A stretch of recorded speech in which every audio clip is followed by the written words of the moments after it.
ইসলামের নেতা নির্বাচনের যে পদ্ধতি, যে পরামর্শের ভিত্তিতে যোগ্য মানুষকে দায়িত্ব দিয়ে দাও, তো পরামর্শের ভিত্তিতে যে সরকার তৈরি হয় সেই সরকারের ভালো মন্দ পড়ে, কিন্তু তাদেরকে যে নির্বাচন করা হয়েছে এর পদ্ধতিটা ইসলামিক।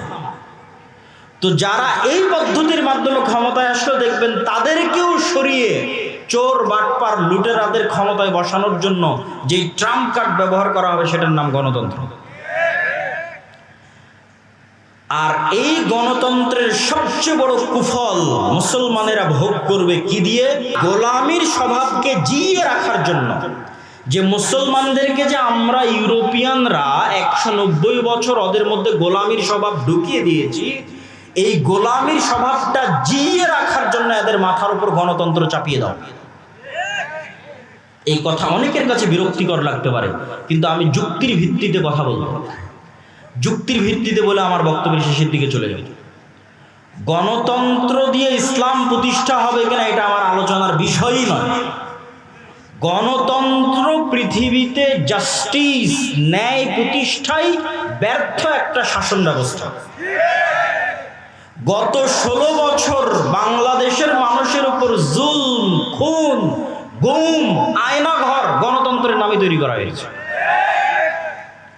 আবার এখন ইসলামের নেতা নির্বাচনের যে পদ্ধতি, যে পরামর্শের ভিত্তিতে যোগ্য মানুষকে দায়িত্ব দিয়ে দাও, তো পরামর্শের ভিত্তিতে যে সরকার তৈরি হয় সেই সরকারের ভালো মন্দ পড়ে, কিন্তু তাদেরকে যে নির্বাচন করা হয়েছে এর পদ্ধতিটা ইসলামিক। তো যারা এই পদ্ধতির মাধ্যমে ক্ষমতায় আসলে দেখবেন তাদেরকেও সরিয়ে চোর বাটপার লুটেরাদের ক্ষমতায় বসানোর জন্য যে ট্রাম্প কার্ড ব্যবহার করা হবে সেটার নাম গণতন্ত্র। আর এই গণতন্ত্রের সবচেয়ে বড় কুফল মুসলমানেরা ভোগ করবে কি দিয়ে? সেটা হচ্ছে বিভেদ, হিংসা, বিদ্বেষ, মিথ্যা। গণতন্ত্রের মেকানিজমটাই এমন যে আপনি মিথ্যা না বললে এখানে টিকতে পারবেন না। তাহলে আপনার মধ্যে গোলামির স্বভাব জিইয়ে রাখার সবচেয়ে বড় মাধ্যম হচ্ছে পলিটিক্যালি আপনাকে গণতন্ত্রের কাছে বাউন্ড করে দেওয়া। দেন আপনি বাই ডিফল্ট মিথ্যা বলবেন, বাই ডিফল্ট দুর্নীতি করবেন, বাই ডিফল্ট ধোঁকা দিবেন। আপনার গোলামির নেচার চলতেই থাকবে, সত্যবাদিতা, ন্যায়পরায়ণতা বহুদূরের কথা। আর গণতন্ত্রের সবচেয়ে বড় ব্যর্থতা কি? গণতন্ত্র নিজে গণতন্ত্র প্রতিষ্ঠায় ব্যর্থ। কিভাবে গণতন্ত্র প্রতিষ্ঠায় ব্যর্থ কিভাবে? জনগণের শাসন মানে হচ্ছে গণতন্ত্র, কিন্তু এখানে জনগণের শাসন যে হয় না তার প্রমাণটা কোথায়? নির্ধারিত দল প্রার্থীকে মনোনয়ন দিবে, তো এমনও দল আছে যেই দলে টাকা দিয়ে প্রার্থীতা কিনে পাওয়া যাবে। আছে না নাই? আছে। টাকা দিয়ে প্রার্থী মনোনয়ন পত্র কিনে নিবে। তাহলে জনগণ যোগ্য প্রার্থী বাছাই করার আগেই প্রার্থী মনোনয়ন পত্র ম্যানিপুলেট হয়ে গেছে। দ্বিতীয় আরেকটা কোথায় গণতন্ত্র দিয়ে গণতন্ত্র প্রতিষ্ঠা হয় না, সেটা হচ্ছে এই গণতন্ত্রের ভোট ক্যাম্পেইনের জন্য যত হাজার হাজার কোটি টাকার দরকার, এই হাজার হাজার কোটি টাকা বাংলাদেশের 18 কোটি জনগণের 80% জনগণ যারা মধ্যবিত্ত, নিম্নবিত্ত, তাদের পকেট থেকে আসা সম্ভব নয়। তাহলে হাজার হাজার কোটি টাকা দিবে কারা? এই দেশের শীর্ষস্থানীয় দুর্নীতিবাজ ব্যবসায়ীরা। তাহলে দল আগেই বিক্রি হয়ে গেছে দেশের শীর্ষস্থানীয় দুর্নীতিবাজ ব্যবসায়ীদের কাছে। তাহলে গণতন্ত্র, জনগণের শাসন কোথায় গেল? এবার আমি আপনাকে প্রকৃত গণতন্ত্র তুলে ধরি। আমি গণতন্ত্রের, যদি আপনি এক মুহূর্তের জন্য আমাকে বলেন যে আমি গণতন্ত্রের সাপোর্টার, তাহলে প্রকৃত গণতন্ত্র আপনার সামনে তুলে ধরি। প্রকৃত গণতন্ত্র এভাবে প্রতিষ্ঠিত হতে পারে, জনগণের শাসন। আমি ইসলামী খেলাফা, ইসলামী শাসন বলিনি, জনগণের শাসন প্রতিষ্ঠিত হতে পারে। আপনাদের এই চাটখিল গ্রামের মানুষ এত বড় স্কুল, এত একসাথে একটা মসজিদ চালাতে পারেন, একটা স্কুল চালাতে পারেন, তো একসাথে বসে নেতা নির্ধারণ করতে পারবেন না? পারবেন, খুব সহজ। পরামর্শ যখনই আসবে তখনই সহজ। আর যখনই একজন দাঁড়িয়ে বলবে এই আমি মসজিদের সভাপতি হব, আমাকে কে কে ভোট দিবা, তখন গন্ডগোল, গ্রুপিং শুরু হবে। আর একজন দাঁড়িয়ে বলবে আমি মসজিদের সভাপতি হব, আমাকে কে কে ভোট দিবা। আর যখনই 2 গ্রুপ হয়ে যাবে এবং দাঁড়িয়ে যাবে, তখন এবার টাকা দিয়ে ভোট কেনা শুরু হবে। তো যখন টাকার ভিত্তিতে ভোট বিক্রি হবে তখন সত্য ন্যায় থাকলো না মিথ্যুক ধোঁকাবাজে পরিণত হলো? মিথ্যুক ধোঁকাবাজে পরিণত হলো। আমি রূপগঞ্জে দেখেছি এবারের নির্বাচনের সময় রূপগঞ্জে যে প্রত্যেকটা মানুষ টাকার কাছে ভোট বিক্রি করে দিচ্ছে এবং সব প্রার্থীকে বলতেছে আমি আপনাকে ভোট দিব। তখন আমি আরেকবার রিয়েলাইজ করলাম এরা তো সব বানু ইসরাইল এবং গণতন্ত্র এদেরকে বানু ইসরাইল বানাচ্ছে। শতভাগ মিথ্যুক শতভাগ দুর্নীতিবাজ একটা কওম তৈরি হচ্ছে। তাহলে শতভাগ মিথ্যুক শতভাগ দুর্নীতিবাজ একটা কওম কিভাবে কল্পনা করতে পারে আল্লাহ তাদেরকে ইসলাম প্রতিষ্ঠার জন্য মনোনীত করবে? নাউজুবিল্লাহ মিন যালিক। কেমনে কল্পনা করতে পারে যে আল্লাহ তাদেরকে ইসলাম প্রতিষ্ঠার জন্য মনোনীত করবে? কেমনে? অসম্ভব, ইম্পসিবল। পৃথিবী উল্টে গেলে অসম্ভব, এটা হবে না। তাহলে একটা ছোট্ট একটা গ্রামের একটা নেতা নির্ধারণের জন্য গ্রুপিং এর দরকার নাই, মনোনয়নের দরকার নাই, কিচ্ছুর দরকার নাই। একসাথে গ্রামবাসী বসে তার নেতা নির্ধারণ করতে পারে। সব একটা ইউনিয়নের সব গ্রামের নেতা একত্রিত হয়ে তার ইউনিয়নের নেতা নির্ধারণ করতে পারে। সব ইউনিয়নের নেতা একত্রিত হয়ে তার উপজেলা, উপজেলা একত্রিত হয়ে তার জেলা, জেলা একত্রিত হয়ে তার দেশ।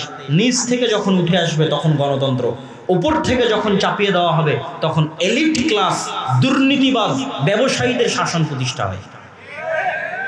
এটা বাস্তবতা, এটা হিস্ট্রি, এটা হচ্ছে এস্টাবলিশড ট্রুথ, সত্য। সম্মানিত উপস্থিতি, তাহলে মুসলমানদের এই যে মিথ্যার কালচার, দুর্নীতির কালচার, এটার থেকে বের হয়ে আসার একটা পলিটিক্যাল উপায় হচ্ছে গণতন্ত্র থেকে বের হয়ে আসা। আর একটা অর্থনৈতিক দিক থেকে মুসলমানদের মিথ্যা বলা শেখানো হয়। এটা বলে আমার বক্তব্য শেষ করে দেব। সেটা হচ্ছে সুদ। সেটার নাম কি? সুদ। কিভাবে? ইসলামের কর্জের থিওরি যদি আপনি পড়েন, ইসলামিক ফাইন্যান্স পড়তে গিয়ে এটা আমি দেখেছি যে রাসূলুল্লাহ সাল্লাল্লাহু আলাইহি ওয়াসাল্লাম এবং আল্লাহ সুবহানাহু ওয়া তাআলা, মানুষ মরে যাচ্ছে তখন কর্জ নিবে, মেয়ের বিয়ে দিতে পারতেছে না, অপারেশন হচ্ছে, টাকা নাই, তখন কর্জ নিবে। কিন্তু বিলাসী পণ্যের জন্য কর্জ নিবে তার কোনো পয়েন্ট কোরআন এবং হাদিসে আমি খুঁজে পাইনি। বিলাসী পণ্য মানে আমার মোটর সাইকেল লাগবে, আমার আইফোন লাগবে, আমার আইপ্যাড লাগবে, আমার পাকা মাটির বাড়ি ভেঙে পাকা বাড়ি তৈরি করা লাগবে। এই বিলাসিতার জন্য লোন নিবে, এটা সুদমুক্ত লোনের কথা বলছি, সুদযুক্ত না। বিলাসী পণ্যের জন্য স্বাভাবিক সুদমুক্ত কর্জ নিবে এর প্রমাণ আমি কোরআন হাদিসে খুঁজে পাইনি। মানুষ কর্জ নিতে পারে যখন বিপদে, সংসার চলে না, মারা যাচ্ছে, অপারেশন হচ্ছে, তখন কর্জ নিতে পারে। গেল 1 নম্বর পয়েন্ট। 2 নম্বর পয়েন্ট হচ্ছে আল্লাহ সুবহানাহু ওয়া তাআলা রাসূল সাল্লাল্লাহু আলাইহি ওয়াসাল্লামকে শিখিয়ে দিয়েছেন সব সালাতে সব দোয়ায় কর্জ থেকে বাঁচতে চাও। আল্লাহুম্মা আউযু বিকা মিনাল মা'সামি ওয়াল মাগরাম, আল্লাহ লোন থেকে বাঁচতে চাই। তো সাহাবীরা আল্লাহর নবীকে জিজ্ঞেস করছে এত কেন কর্জ লোন থেকে বাঁচতে চান? তখন রাসূলুল্লাহ সাল্লাল্লাহু আলাইহি ওয়াসাল্লাম উত্তরে বলছেন, মানুষ যখন কর্জ নেওয়া শুরু করে মিথ্যা বলা শুরু করে। এটা আমার বক্তব্যের পয়েন্ট, যেটা কানেক্ট করতে চাচ্ছি। আল্লাহর নবীর হাদিস, মানুষ যখন কর্জ নেওয়া শুরু করে কি বলা শুরু করে? মিথ্যা বলা শুরু করে। তাহলে আল্লাহর নবী জানেন যে আমার উম্মত যখন মিথ্যার উপর প্রতিষ্ঠিত হবে তো নেতৃত্বের গুণ হারিয়ে যাবে। মিথ্যা তো গোলামের গুণ, স্লেভ, দাস, কৃত দাসের গুণ। তাহলে যে পরিবার ক্ষুদ্র লোন নিচ্ছে কিস্তিতে, ওর মা মিথ্যা বলছে, ওর বাপ মিথ্যা বলছে, ওর ছেলে মিথ্যা বলছে, পুরো পরিবার মিথ্যার উপরে প্রতিষ্ঠিত হচ্ছে, এই পরিবারকে কিভাবে আল্লাহ চয়েস করতে পারে যে তাদেরকে দিয়ে আল্লাহ রাষ্ট্রে ইসলাম প্রতিষ্ঠা করবে? সম্ভব। এই জন্য রাসূল সাল্লাল্লাহু আলাইহি ওয়াসাল্লাম জানেন কোথায় কোথায় নেতৃত্বের গুণাবলী ধ্বংস হতে পারে। নেতৃত্বের গুণাবলী সুদে ধ্বংস হতে পারে। সুদ এমন এক ব্যবস্থা যা পৃথিবীর হিন্দু, বৌদ্ধ, ইহুদি, খ্রিস্টান, মুসলমান সবাইকে গোলাম বানাতে পারে।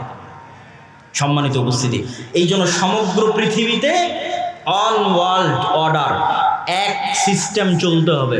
পলিটিক্যালি ডেমোক্রেসি লাগবে, অর্থনৈতিকভাবে সুদ লাগবে। এটাই হচ্ছে জায়োনিস্টদের থিওরি।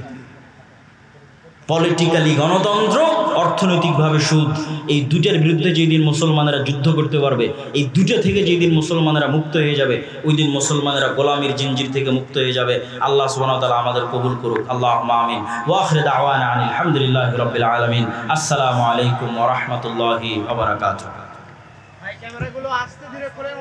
আলহামদুলিল্লাহ, আজকের মতো আমাদের আয়োজন এখানেই শেষ হচ্ছে। আমরা মজলিস